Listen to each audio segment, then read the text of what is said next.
imagine having your entire genetic code perfectly preserved in a laboratory for 40 years. Like it holds the exact answer to who you are, the family who loves you, the home you came from. But literally no one on Earth has the technology to actually read it yet. Right, exactly. You were just trapped in this chemical suspension, entirely nameless, while decades of true crime lore just kind of build up around your anonymous grave. Yeah, it's the absolute definition of an informational void. And that void swallowed a 14-year-old girl named Sherri Jarvis for over 4 decades. So welcome to the deep dive. Our mission today is to cut through that 41-year void. If you've spent any time in spaces like Grateful Doe or Unresolved Mysteries, you know how fiercely dedicated those researchers are. Oh, yeah. Because what you'll find out today is that this isn't just another true crime procedural. It's really a profound look at how our institutions criminalize vulnerable youth. Yeah, that part is wild. And, the mind-bending realities of modern genetic genealogy. Plus, that heartbreaking paradox of a teenager who died convinced nobody cared about her, while thousands of strangers literally spent their lives trying to give her name back. It's so tragic. And to understand how this mystery was finally solved, we kind of have to go back to the very beginning. Like, you have to place yourself right in the middle of the chaos of Halloween night, 1980, in Huntsville, Texas. Right. And Huntsville is a really unique cross-section of society. It really is. You've got college students from Sam Houston State University out partying, mingling with long-haul truckers, rolling through the darkness of Interstate 45. Just a lot of loud, chaotic energy. Exactly. And amidst all of that, multiple witnesses spot a young girl in a yellow shirt and jeans. She's seen first at a South End Gulf gas station and then later wandering around the Hitch and Post truck stop diner. And she is desperately asking people for directions, but her intended destination is what makes the whole thing so bizarre. Yeah, it's not a normal destination. Right. She's not looking for a Halloween party. She's asking how to get to the Texas Department of Corrections Ellis Prison Farm. Wow. Which is a maximum security facility located about 12 miles north of town. And she tells employees at the truck stop that she's a 19-year-old runaway from Aransas Pass, or maybe Rockport, Texas. But if you're looking at her, you know immediately the math doesn't add up. Not at all. One of the waitresses at the diner actually gets a very close look at her and is immediately alarmed. Yeah, you could just tell. Right, but the waitress can clearly see this isn't some hardened 19-year-old drifter. This is a very young, very vulnerable child. So out of genuine concern, the waitress asks her point blank, "Do your parents know where you are?" And the girl just gives this curt, dismissive reply, right? She just says, "Who cares?" Exactly. Who cares? Okay, let's unpack this for a second, because looking at that diner interaction from a distance, that "who cares" comment initially sounds so callous. It does. But when you reread it, knowing she is actually 14 years old, it completely changes shape. That isn't a tough drifter brushing off a stranger. That's a terrified kid projecting this massive emotional force field so the waitress won't realize how vulnerable she actually is. That is a really brilliant way to frame it, an emotional armor shield. Yeah. What's fascinating and really terrifying about that specific type of emotional force field is how often it makes a vulnerable person even more susceptible to predators. Oh, totally. Because you push away the good people. Exactly. By projecting that armor, you push away the people who are actually trying to help you, like that waitress, and you isolate yourself in an environment filled with opportunistic threats. Which is exactly what happened.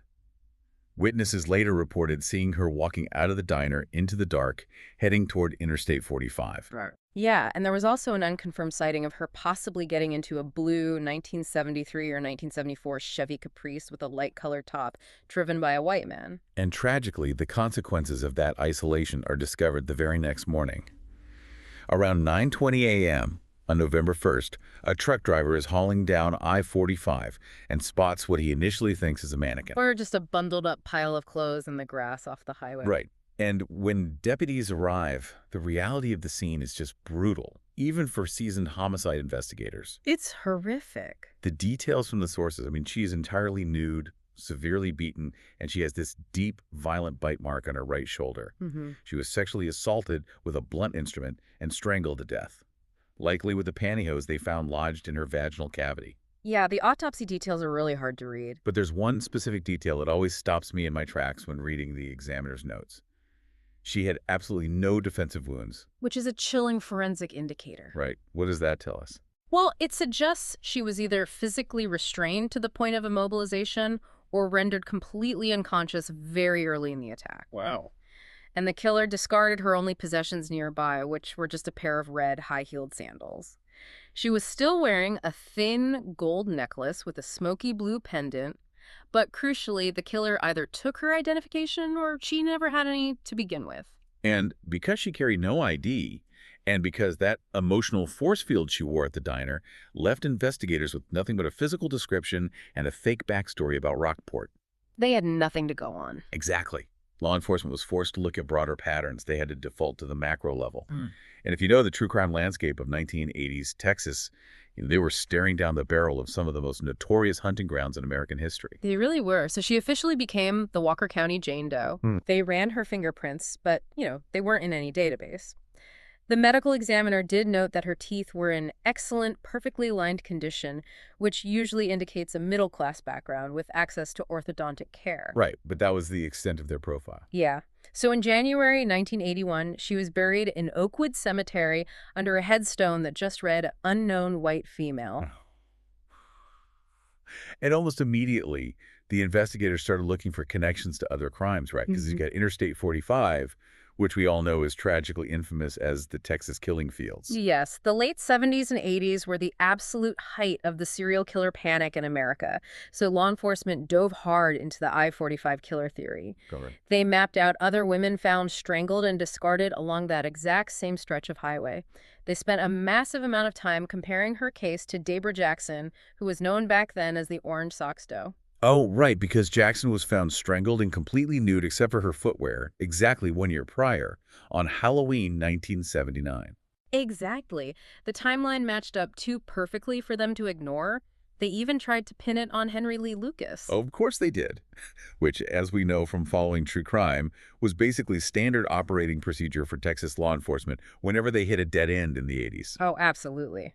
But thankfully, the bite mark forensics on her shoulder definitively ruled him out before his false confession could permanently derail the case. Thank goodness for that. Yeah, and while the police were getting sucked into the narrative gravity of these massive serial killer theories, this incredible coalition of civilian researchers and forensic artists refused to let the localized reality of this girl be forgotten. I found this part of the sources so compelling. You've got forensic artists like Karen T. Taylor and later the incredibly dedicated Carl Koppelman. They spent literally decades creating and revising facial reconstructions.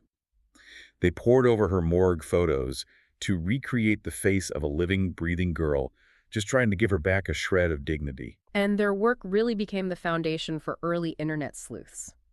Communities on Reddit became deeply emotionally invested in giving her a name. Yes. Locals in Huntsville would frequently visit her unmarked grave to leave flowers. But going back to your point about the serial killer theories, there's a real danger there, isn't there? Absolutely. Here's where it gets really interesting for me. Yeah. Are we just trying to neatly bundle up tragedies? Right. It's like trying to force puzzle pieces together just because they're the same color. Serial killer narratives provide this cinematic, almost digestible storyline. One monster is responsible for all the evil in a given area, but don't they sometimes distract us from the specific individual tragedy of the victim? That is precisely the trap. When investigators assume a victim is part of a grand series, confirmation bias sets in. You just stop looking at the victim's unique circumstances. Exactly. They actively look for data that fits the macro theory and unconsciously discard clues that point to a localized opportunistic killer who might just live by the street. Oh. And ultimately, those analog methods, comparing sketches across state lines, trying to match hitchhiker timelines with drifter serial killers, they hit an absolute wall. To actually solve this, investigators had to wait for science to catch up to the evidence they had preserved. Let's get into that science, because the timeline here is wild. So in 1999, 19 years after she was murdered, they exhumed her body from Oakwood Cemetery. They did. The goal was to extract DNA from her remains to test for STR, short tandem repeats, and mitochondrial DNA markers. And just so we're all on the same page, STRs are essentially the genetic barcodes used in standard law enforcement databases, right? Yeah. While mitochondrial DNA traces the direct maternal lineage. Precisely. But the technology in 1999 simply wasn't robust enough. It just couldn't do it. No, her remains were far too degraded from the elements in the passage of time.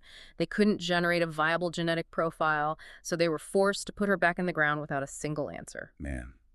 So fast forward to July 2020. Detective Thomas Bean of the Walker County Sheriff's Office partners with Othram Inc., which is a private lab based in the Woodlands, Texas, that has just become an absolute juggernaut in cold case resolution. But I was reading the Othram press release, and the hurdle here wasn't just old DNA.